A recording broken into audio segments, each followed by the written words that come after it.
जय श्री राम। सभी को जय सिया राम।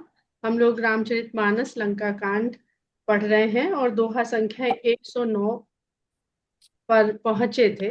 बहुत ही सुंदर छंद के पश्चात तो जब सीता जी रामचंद्र जी के वामांग में विराजमान है और उस शोभा का बहुत ही सुंदर वर्णन गोस्वामी जी ने किया है। बिल्कुल सगुण रूप का वर्णन किया है। बिल्कुल वो नील नीरज और पंकज कली, कनक पंकज कली, बहुत ही सुंदर वर्णन किया है।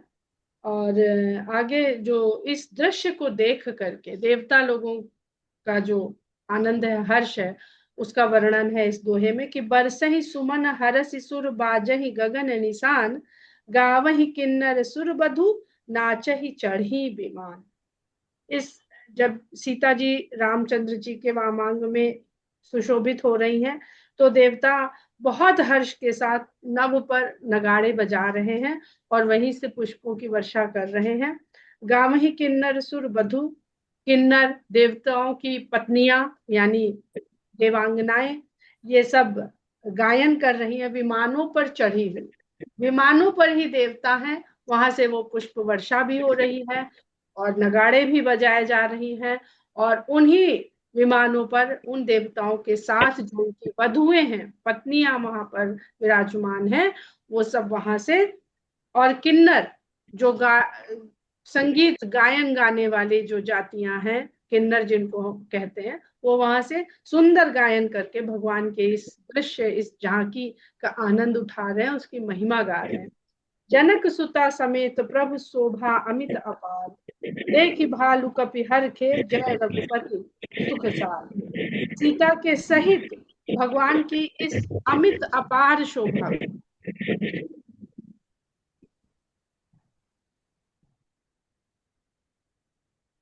ऐसी शोभा जो सदा बनी रहने वाली है, जो कभी फीकी नहीं पड़ने वाली है और कभी पूरी नहीं होने वाली है, अपरंपार है, अपार है, जिसको देख देख के भी हृदय ऐसा लगता है कि अभी और देखना है। ऐसी शोभा को देख करके भालू और कपि दोनों ही हर्षित हो रहे हैं। और सुख के सार, सुख का जो तत्व है, जो सार है, सार सार को कही रहे थोथा दे ही उड़ाए, तो सुख का जो सार है उसकी जय जय, उन ऐसे भगवान राम की जय जयकार वानर और भालू कर रहे हैं। तब रघुपति अनुशासन पाई, मातल चले चरण सिरुनाई। तब यहाँ से हम लोग आगे बाद में पढ़ेंगे। पहले जो ये प्रसंग हुआ सीता जी की, जिसको अग्नि परीक्षा कहते हैं साधारण भाषा में हम लोग, इस पर थोड़ी सी और भाव विभल हो ले तो थोड़े से मेरे लेख हैं जो रामचरित भवन के लिए लिखे थे। उसमें से एक पहला टॉपिक है मानवी सीता, तो उसको हम पढ़ रहे हैं क्योंकि पढ़ने से समय भी कम लगेगा और ज्यादा हम लोग सुन पाएंगे। जो मानवी अवतार में कन्या रूप में प्राप्त होती है, मानव रूप में प्रकटी सीता का भी मानव की ही भांत विकास दिखाई देता है। मिथिला की सकुची कोमलांगी सीता किस प्रकार अयोध्या में संकोच के साथ अपने वन जाने की भांति कहती है, सबको याद होगा। मुंह से नहीं बोली थी, पैर हिला रही थी, तो अंगूठे से सास के पास बैठी हुई थी कि कैसे कहें कि हम पति के साथ जाएंगे, तो उनके पैरों में बंधे हुए नूपुर बोल करके सीता के मन की बात को मानो कह रहे थे। बहुत सुंदर प्रसंग है। तो अयोध्या में संकोच के साथ अपने वन जाने की बात कहती हैं। चित्रकूट में भी वो राम के पग से पग मिलाकर चल रही हैं। चित्रकूट में सासों का वेश देखकर सुकुमारी सीता सहम जाती हैं। सासु सकल जब सी निहारी, मूंदे नयन सहम सुकुमारी। फिर वो धीरज धारण करती हैं और धीरज धारण करके जनक सुता तब उर धरि धीरा, नील नलिन लोयन भरि नीरा, मिली सकल सासुन सिय जाई, तेहि अवसर करुणा मही छाई। किंतु विदेहराज जनक को राम के प्रेम रूप के दर्शन, अपनी पुत्री सीता के राम के प्रति वट वृक्ष की भांति बढ़ते हुए प्रेम को देखकर होते हैं। ये बहुत सुंदर प्रसंग है। जब राजा जनक सीता जी से वन में मिलते हैं चित्रकूट में, तो किस प्रकार अपनी पुत्री के हृदय में राम के प्रेम को छोटे से वट वृक्ष के रूप में देखते हैं। उसको पढ़िएगा आप लोग, क्योंकि अभी नया नया विवाह है, नया नया प्रेम है, वो किस प्रकार, और वट वृक्ष अक्षय वट भी कहते हैं, ऐसा प्रेम। म्यूट रखिए आप प्लीज, बहुत लोगों के पास से डिस्टर्बिंग साउंड्स आ रहे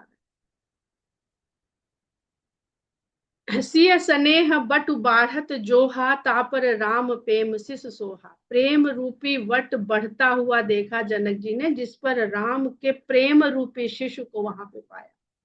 तो प्रेम की जो अभी कच्ची अवस्था है, नई अवस्था है, अंकुरित अवस्था है, उसका बड़ा सुंदर वर्णन किया है। मोह मगन मति नहीं विदेह की, महिमा सिय रघुबीर सनित। तो मानवी सीता ऐसे ही विवाह के पश्चात ऐसे ही प्रेम धीरे धीरे अंकुरित होता है, उत्पन्न होता है, अंकुरित होता है, फिर घनिष्ठ होता है, प्रगाढ़ होता है। तो इसलिए इसको मानवी सीता की तरह से ही समझ में आता है। और जनक को अपनी पुत्री के शील आचरण पर बहुत प्रेम और संतोष होता है। तापस बेस जनक सिय देखी, तपस्विनी के वेश में पुत्री को देख करके कौन सा पिता सुखी होता है? केवल विदेहराज ही सुखी हो सकते हैं। भयो प्रेम परितोष विसेखी, पुत्री पवित्र किए कुल दो, सुजस धवल जगु कह सबको। मातृपक्ष और ससुराल पक्ष दोनों की उपस्थिति में सीता का व्यवहार और आचरण सराहने योग्य है। कहत नसीय सकुच मन माही, इहा बसब रजनी भल नाही। लखी रुख रानी जनायु राउ राउ, हृदय सराहत सील सुभाव। परंतु धीरे धीरे सीता इस शील और संकोच के साथ साथ जीवन की वन जैसी दुरूहता का सामना करते करते साहसी, खतरों से खेलने वाली नारी की तरह विकसित होती है। और पंचवटी तक आते आते राम के कार्य को आगे बढ़ाने के लिए अग्नि में प्रवेश करने को राम कह ही चुके हैं। अब अग्नि में प्रवेश करना हम लोग बहुत बार समझ, जीवन की कठिनता में प्रवेश करना ही अग्नि में प्रवेश है। जीवन की दुरूहता में प्रवेश करना ही अग्नि प्रवेश। अग्नि परीक्षा क्या है? बहुत बड़ी ऐसी कठिन परीक्षा हो जाए कि लगे कि इससे तो अच्छा हम यहाँ भस्म हो जाए। ऐसे ऐसे सती ने भस्म कर लिया अपने अपमान से। जिस अपमान से सती ने स्वयं को भस्म कर लिया, वो भी अपने मायके में, अपने पिता बहनों के बीच में। सीता ने अजनबियों के बीच में उन सब बातों को सहा और निकल कर आई। सती भस्म होती है और सीता निकल कर आती है। तो इसको जरूर समझने का प्रयास करिएगा। दो मानवियों के ही ये लक्षण बताए जा रहे हैं जो महामानवी हैं। हम उनको देवी कहते हैं और उनको अपना आदर्श बनाते हैं। तो पंचवटी तक आते आते राम के कार्य को आगे बढ़ाने के लिए अग्नि में प्रवेश करने को राम ही कह चुके हैं। स्वर्ण मृग के लिए हट कर बैठती हैं और इस उद्देश्य की पूर्ति के लिए लक्ष्मण पर क्रोध करती हैं, कटु वचन कहती हैं। जिस सीता के जयंत द्वारा चोंच मारने के लिए राम बिना फल का तीर छोड़ते हैं, वही पुष्पक विमान में रावण जैसे दुर्धर्ष शक्तिशाली राक्षस से स्वयं संघर्ष करती हैं। और घनघोर विपत्ति के समय भी विवेक बुद्धि नहीं छोड़ती तथा किस निपुणता से राम के लिए चिन्ह छोड़ जाती हैं। गिर पर बैठे कपिन निहारी, कही हरि नाम दीन पट डारी। अशोक वाटिका में उनके व्यक्तित्व का सबसे दृढ़, प्रखर, आत्मविश्वासी, साहसी, धैर्यवान रूप प्रकट होता है।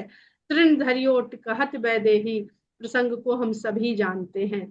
लंका में अशोक वाटिका में सीता का चरित्र और व्यक्तित्व अपने चरमोत्कर्ष पर पहुंचता है। जिस प्रकार वनवास ने राम को राम बनाया, उसी प्रकार अशोक वाटिका ने सीता को सीता बनाया। अब राम ने जब हनुमान जी को भेजा था कि उनकी कुशल क्षेम लेकर के आओ, तो ये भी तो हो सकता था कि ठीक है, हमने भावावेश में एक निर्णय ले लिया कि हम अपने पति के साथ जाएंगे। अभी किशोरी है, किशोर नवयुवती की ओर पैर रख रही है सीता अयोध्या में, और ऐसा प्रेम है, भावावेश में कह दिया कि नहीं भाई जाएंगे, हम तो वन में रहेंगे, हम अपने पति के बिना यहाँ नहीं रहेंगे। मानवी की तरह से सोचिए। और 13 साल इधर उधर धक्के खाते खाते खाते, तो 1 वर्ष जब बचा तो रावण हर करके ले गया और पटरानी बनाना चाहता है। मंदोदरी जैसी पटरानी को दासी बनाना चाहता है। तो क्या अच्छा है? वो कुटिया अच्छी है कि ये महल अच्छे हैं? एक साधारण मानवी इसमें क्या निर्णय लेगी? तो राम के मन में भी ये है चिंता कि मेरी जो प्रिया है वो अभी भी हमें वैसा ही प्रेम करती है जैसा अयोध्या छोड़ते समय करती थी। कहीं सांसारिक सुविधाओं ने और मेरे साथ बिताए हुए कष्टों ने उसको ये तो नहीं कर दिया कि अरे भाई यही ठीक है।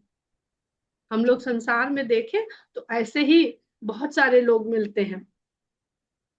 तो जिस प्रकार वनवास ने राम को राम बनाया, उसी प्रकार अशोक वाटिका ने सीता को सीता बनाया। जितना बड़ा संघर्ष उतना दृढ़ और विशाल व्यक्तित्व, यही मानस में सीता के चरित्र चित्रण से समझ आता है। राम ने तो युद्ध में रावण का वध करके उसका अंत किया, किंतु सीता ने उससे बहुत पहले अपने विश्वास, साहस और राम के प्रति अपनी अटूट आस्था दिखाकर उसके आत्मविश्वास को दरकाना प्रारंभ कर दिया था। अब हम लोग मानस में सीता और अग्नि, इस पर थोड़ा सा सुनते हैं। सीता के जीवन में पंच तत्वों में से अग्नि तत्व का बहुत महत्व रहा। ये शायद स्त्री के जीवन की कठिनाई, संघर्ष और सभी के कल्याण के लिए तपते रहने का भाव है। अग्नि एक ऐसा तत्व है जो प्रकाशमान है, तपाता है, जलाता है, पकाता है, निखारता है, परीक्षा भी लेता है और उत्तीर्ण भी करता है। अभी अभी एक विचार आया कि जरा पांचों तत्वों में देखिए तो अग्नि और धरती, ये दो तत्व ही स्त्रीलिंग है। जल, वायु और आकाश पुल्लिंग है। और धरती का एक नाम क्षमा भी है, जो हम लोग अभी आगे मानस में ही पढ़ेंगे। तो हमको ये समझ में आना चाहिए कि जो जो दो तत्व हैं जो स्त्रीलिंग से कहे जाते हैं, संबोधित किए जाते हैं, उसका भाव क्या है और क्यों है। सोना जब अग्नि में डाला जाता है तो अशुद्धियां ही भस्म होती हैं, स्वर्ण नहीं। वो तो और अधिक चमक के साथ प्राप्त होता है। अतः यदि आपके जीवन में अग्नि से तपना नहीं होगा तो आपके भीतर के शुद्ध स्वर्ण के दर्शन संसार को नहीं होंगे। अब इसको समझने का प्रयास करिए कि वो जिस पालकी से रामचंद्र जी जब बाहर निकालने को सीता जी को कहते हैं, तो किस किस तरह से दर्शन हो सकते हैं किसी के तेज के, शक्ति के।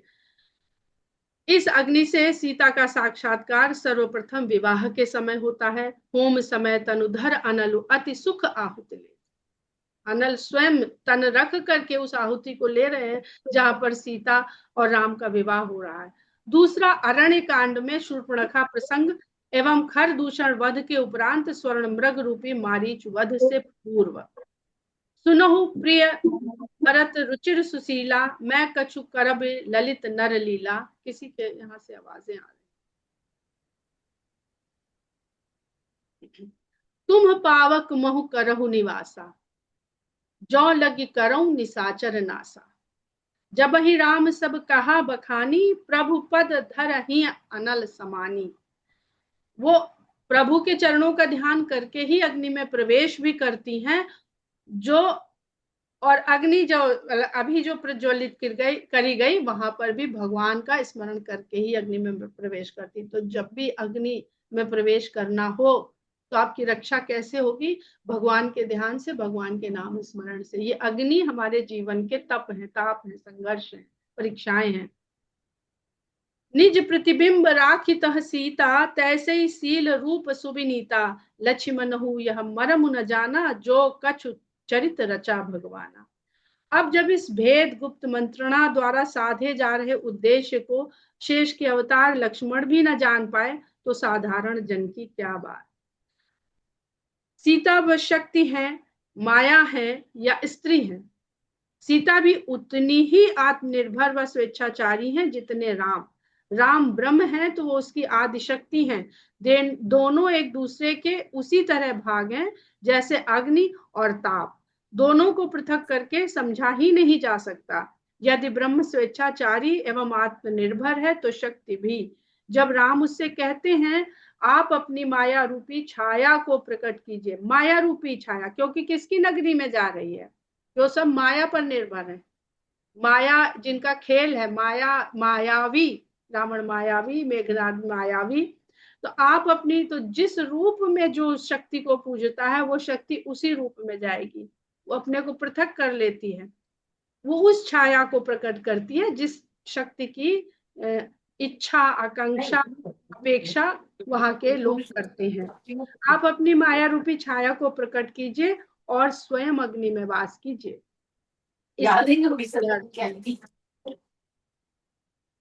इसके अनेक गूढ़ अर्थ हैं। सीता अपनी अग्नि समान शक्ति को छुपाकर माया रूपी छाया को प्रकट रखती है। अथवा हम कह सकते हैं कि अहंकारी मनुष्य को शक्ति का माया स्वरूप ही आकृष्ट करता है और वो उसके मूल रूप को समझ ही नहीं पाता एवं उसकी विनाशकारी प्रवृत्ति माया के इस रूप में उसका उपयोग एवं उपभोग करना चाहता है।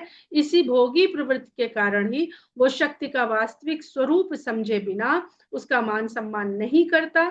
शक्ति का यही दुरुपयोग एक दिन उसकी समाप्ति का कारण बनता है। माया तीनों गुणों और समस्त तत्व से भरपूर है। वो हाँ को ना और ना को हाँ की तरह दिखाने में समर्थ है। इस कारण ये दंभ तो पैदा करती है, परंतु जीव को दुखी देखकर यही आदिशक्ति योग माया के रूप में प्रकट होकर उस पर दया करके उसका कल्याण भी करती है। अब जो रावण कहता है ना कि हमसे भोगी ऐसा शरीर है, तामसी शरीर है, हमसे तप नहीं होगा, जप नहीं होगा, ध्यान नहीं होगा, तो क्यों क्यों कहता है? हम लोग देखते हैं कि जब हम जप करने बैठते हैं तो हमारा मन कहाँ भागता है? उस जप में नहीं होता, कहीं और भागता है। तो हमने शरीर को जैसे जैसे रखा है, शरीर उधर ही उधर भागेगा। अगर हम संतों की तरह रहें, कम भोजन करें, इच्छा ना करें, क्रोध ना करें, तभी हमारा मन जप और भज में और ध्यान में लगेगा। वो हम समय करते हैं खाली कि इतना तो कर लें, इससे भी भला तो हो ही जाएगा कुछ, लेकिन मन तुरंत इधर उधर उधर। इसलिए कहते हैं ना, लीला लीला जब मन भटकना ही उसका काम है तो लीला में लगा दो। वो भटकेगा भी तो लीला को सोचता रहेगा, लीला पे उसका ध्यान बना रहेगा, सांसारिक प्रपंच की ओर आकर्षित नहीं होगा। कुछ देर तो उस सांसारिक प्रपंच से छूटेगा। तो इसलिए वो रावण उसको अपनाता ही नहीं है। वो जानता है कि उससे नहीं हो पाएगा ये सब। तो उसका कल्याण करती है। रहस्य इतना ही है कि योगी इस महामाया को भगवान की आदि शक्ति के रूप में जानते हैं और आदर सहित अपने जीवन के लिए उसे उपयोगी समझकर उसका उपयोग करते हैं और उसे अपने योग की शक्ति योग माया बनाते हैं और मोक्ष को प्राप्त करते हैं। जबकि भोगी स्वयं को इस माया का स्वामी मानकर उसका उपभोग करना चाहता है। एक के साथ कृतज्ञता का भाव है तो एक के साथ अहंकार का। माया का ये योग माया रूप यदि हम इंद्रियों की सीमा को न माने और केवल उसके बताए हुए तथ्यों पर निर्भर न करें तो हमें उस परम ब्रह्म से, उस महाचेतना से जोड़ने का कार्य करती है। भला जो सीताराम के प्रत्येक कार्य में सहायक होने के लिए अयोध्या के महलों का सुख सुविधा आराम त्याग कर वन आ गई, वो आने वाले घोर संकट के समय राम को छोड़कर अग्नि में छुप जाएगी। जबकि राम शूर्पणखा और खर दूषण के द्वारा रावण को खुली चुनौती दे चुके हैं। लक्ष्मण भी ये भेद जान जाते तो रावण वध के लिए सीता को संकट में डालने के कतई पक्ष में न होते। वो कहते अरे भैया हम लोग निपट लेंगे। जब खरदूषण को मारा था राम ने, खरदूषण त्रिशरा को, तो लक्ष्मण और सीता सबको कह दिया था जाओ गुफा में ले जाओ इन्हें, हम अकेले निपट लेंगे इनसे। तो लक्ष्मण जी को ये पता चल जाता तो वो ऐसा कदापि नहीं होने देते। इसलिए ये पति पत्नी के बीच की ही मंत्रणा थी, जो परमात्मा और परमेश्वरी हैं उन्हीं के बीच की ये मंत्रणा थी। वही सब कुछ कर सकते हैं। सीता को संकट में डालने के कतई पक्ष में ना होते, इसलिए ब्रह्म और आदि शक्ति ने उन्हें भी इससे अनजान रखा। सीताराम के अवतार में धर्म स्थापना के कार्य में लगी हुई हैं और पंचवटी की जो परिस्थितियां हैं उनके कारण सीता का जीवन अपने वनवास के सबसे कठिन भाग में प्रवेश करने वाला है, जो अग्नि में प्रवेश करने के समान है। राम यही मंत्रणा अपनी सहगामिनी से कर रहे हैं और उन्हें इसके लिए तैयार कर रहे हैं। उनकी सभी सीखों को हृदय में धारण करते हुए सीता इस अग्नि रूपी विकट स्थिति में प्रवेश करने के लिए तैयार है। आप चाहे जितना समझा दीजिए, कोई जासूस भेजिए अपने शत्रु देश में और उसको खूब ट्रेनिंग दे दीजिए, सारे गुण सिखा दीजिए, सारे दांव पेच सिखा दीजिए, प्रकट होने के, छुपने के, बोलने के, न बोलने के, लेकिन वो वहां क्या करेगा ये उस पर ही निर्भर करता है। वो खुद वही जिम्मेदार होता है उसके लिए। जब इस किए कराए पर लक्ष्मण रोड़ा बनते हैं तब वो क्रोध में भरकर कट वचनों के द्वारा उन्हें आहत करती हैं, जिससे वो राम काज को बिना अड़चन आगे बढ़ा सके। भला सारा वैभव त्यागने वाली सीता स्वर्ण मृग के लिए हट करेगी, किंतु लीला स्वरूप किए गए दोनों ही कार्यों के लिए सीता ने भी कर्म फल भुगता। लक्ष्मण के साथ मरम बचन जब सीता बोला, हरि प्रेरित लक्ष्मण मन डोला। यहाँ हरि प्रेरित पर ध्यान देने की आवश्यकता है। तीसरी, जब हनुमान राम के संदेश और अपने वहां पहुंचने के उद्देश्य की पूर्णता को अग्नि के रूप में प्रकट कर सीता को राम के द्वारा अग्नि प्रवेश के सूक्ष्म भेद को बता देते हैं।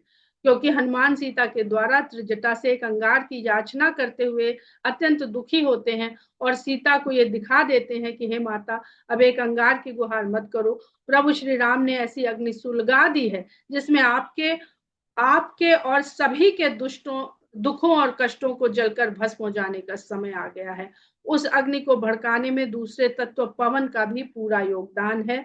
चले मरुत 49, आप इस प्रसंग को ध्यान से पढ़िए तो ब्रह्म और शक्ति के इस कार्य में पांचों ही तत्व सहायक सिद्ध हुए।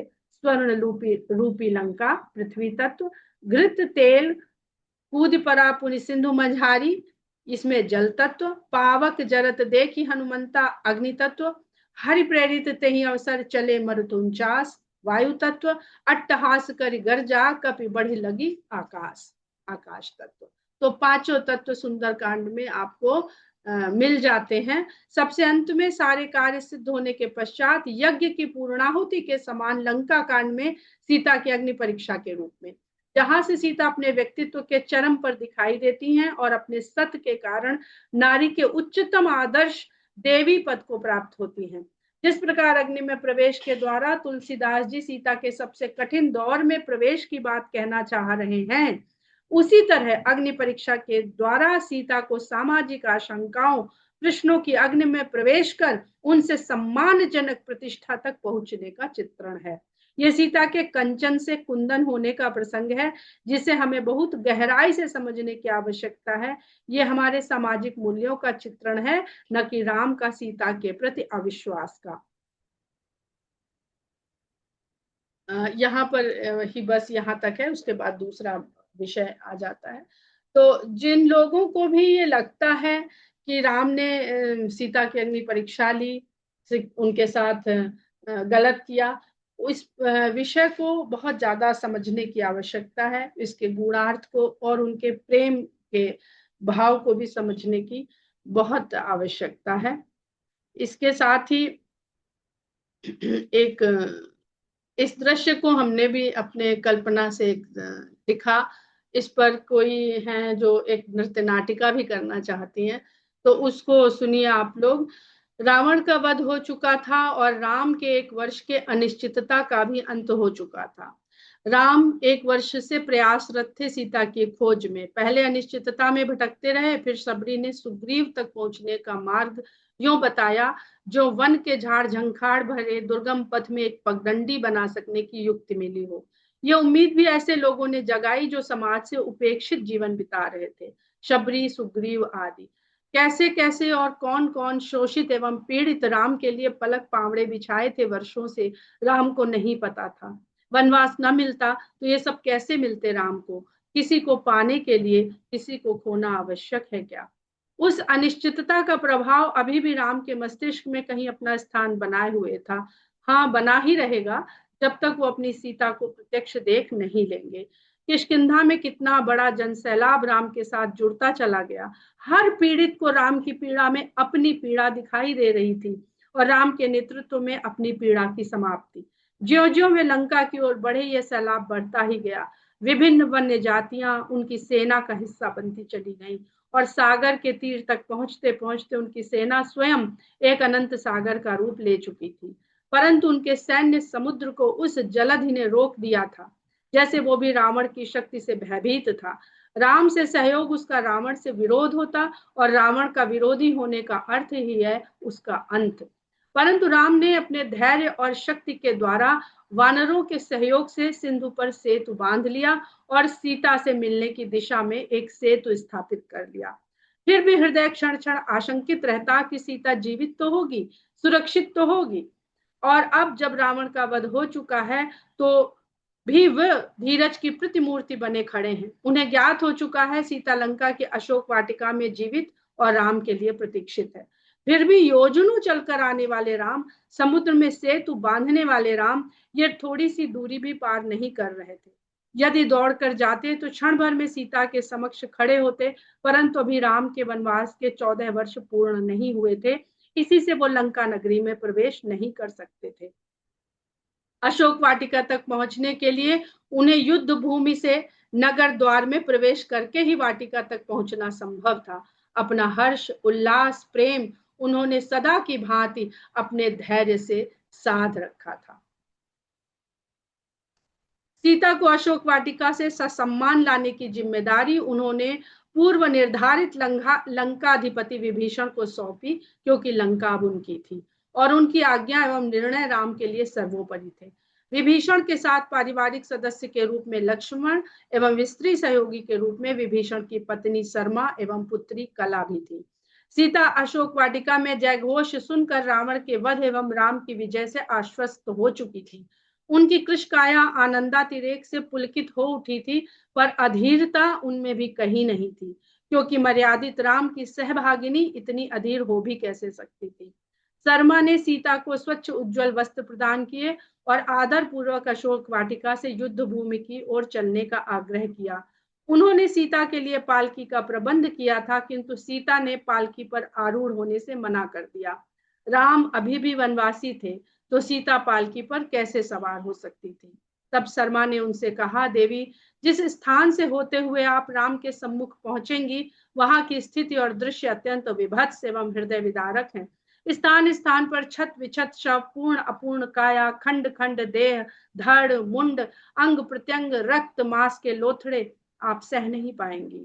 अब तक तो उन अनेक शवों का दाह संस्कार भी राम की आज्ञा से आरंभ हो चुका है, जिसमें अधिकांशतः वानर सेना के ही प्रतिभागी लगे हुए हैं। हाँ, कुछ लंकावासी उनका सहयोग अवश्य कर रहे हैं।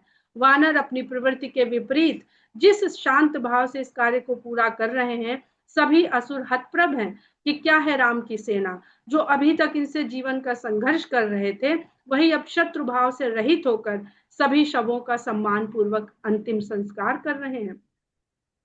शत्रुता भी शरीर के निष्प्राण होने के साथ ही समाप्त हो जाती है। ये अनुभव या ऐसी दार्शनिकता असुर समाज को कदापि नहीं थी। धधकती हुई ज्वालाओं के मध्य से इस हृदय विदारक दृश्य को आप देख नहीं पाएंगी देवी।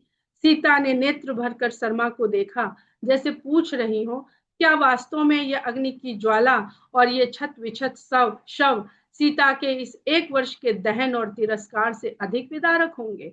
पर उन्होंने ऐसा नहीं कहा और बोली, अवश्य ही मैं उसी स्थान से गुजर कर जाऊंगी। मैं भी देखूं कि मेरे राम ने मेरे लिए क्या संघर्ष किया है और कैसी चिता जलाई है, जिसमें मेरे सारे दुख कष्ट इस अवधि की कलुषता दहक कर भस्म हो रही है। मैं देखना चाहती हूँ इस अग्नि का ताप क्या मेरे भीतर की सहनशीलता, विश्वास, आत्मविश्वास, दृढ़ता और धीरज से भी तेज है। आज तो सीता के भीतर की अग्नि और इन चिताओं की अग्नि के तेज का संघर्ष मुझे देखना है। देखती हूँ इनमें विजयी कौन होता है। और इतना कहकर सीता ने पग राम के चिंतन में राम की ओर बढ़ा दिया। अब भला कोई अग्नि सीता को कैसे भयभीत कर सकती थी? राम का चिंतन ही हमें ताप से बचाने में समर्थ है। सीता ने लंका के मुख्य प्रवेश द्वार से पग बाहर रखा, वो पग जो बलात् इसके अंदर ले जाया गया था, जिसमें न इच्छा थी, न सहयोग, न कामना, न भय था, तो बस एक विरोध, एक प्रतिरोध जो आक्रांता के द्वारा दमन किया जा रहा था। सीता के मन मस्तिष्क में एक क्षण से भी कम समय में वो दृश्य और निरीहता प्रकट हो गई थी। सीता ने वो पग बाहर धरते हुए सोचा कि इस पग और इस क्षण की साध तो थी, परंतु कैसे होगा, कब होगा, होगा भी कि नहीं, ये नहीं पता था। धरती वही थी, किंतु लंका के द्वार से बाहर पड़ता उनका पग, उनके संघर्ष की कहानी उनके मन मस्तिष्क में दोहरा गया। क्या नारी वास्तव में इतनी विवश है कि भवन उल्लंघन करना इतनी बड़ी त्रासदी बन सकता है? भवन उल्लंघन ही तो था, अयोध्या के सुसज्जित सुरक्षित भवन की देहरी का उल्लंघन, जिसके लिए पहले राम तैयार नहीं थे और फिर कुटिया में अकेले छोड़कर जाने को लक्ष्मण तैयार नहीं थे। कहाँ अयोध्या के महल की दुर्ग की समान प्राचीरें और कहाँ कुटिया की घास फूस से बनी कमजोर हदें, पर ना वे प्राचीरें सीता के संकल्प को रोक पाई, न कुटिया की दुर्बल चार दीवारी सीता के आत्मविश्वास को डिगा पाई। अयोध्या की प्राचीरें उन्होंने अपने अथाह प्रेम, समर्पण और संकल्प के बल पर लांघी, तो कुटिया की सीमा रेखा अपनी स्वाभाविक उदारता और आत्मनिर्भरता के कारण, पर छल ने उनके आत्मविश्वास के विश्वास को धराशायी कर दिया। हाँ, विश्वास टूटा, पर आत्मविश्वास नहीं डिगा। और उसी आत्मविश्वास का परिणाम है कि लौह पाषाण सी सुदृढ़ स्वर्ण प्राचीरों ने सीता को अपने भीतर समाहित कर खुद ही खुद में एक ऐसा खोखलापन भरा कि आज भर भरा कर ढह गई। आत्मविश्वास और आत्मसम्मान हो तो कोई भी उल्लंघन नारी के लिए कष्टकारी हो सकता है, विनाशकारी नहीं। एक ही क्षण में यह विचार सीता के मस्तिष्क में अतीत की एक एक घटना को दोहरा गया और सीता उन्हें अतीत में ही छोड़ बढ़ चली राम की ओर। समय नहीं है, पूरा नहीं हो पाएगा, इसके आगे हम लोग कल इसको पढ़ेंगे। यहीं पर विराम देते हैं। जय सिया राम। बहुत सुंदर। जय सिया राम।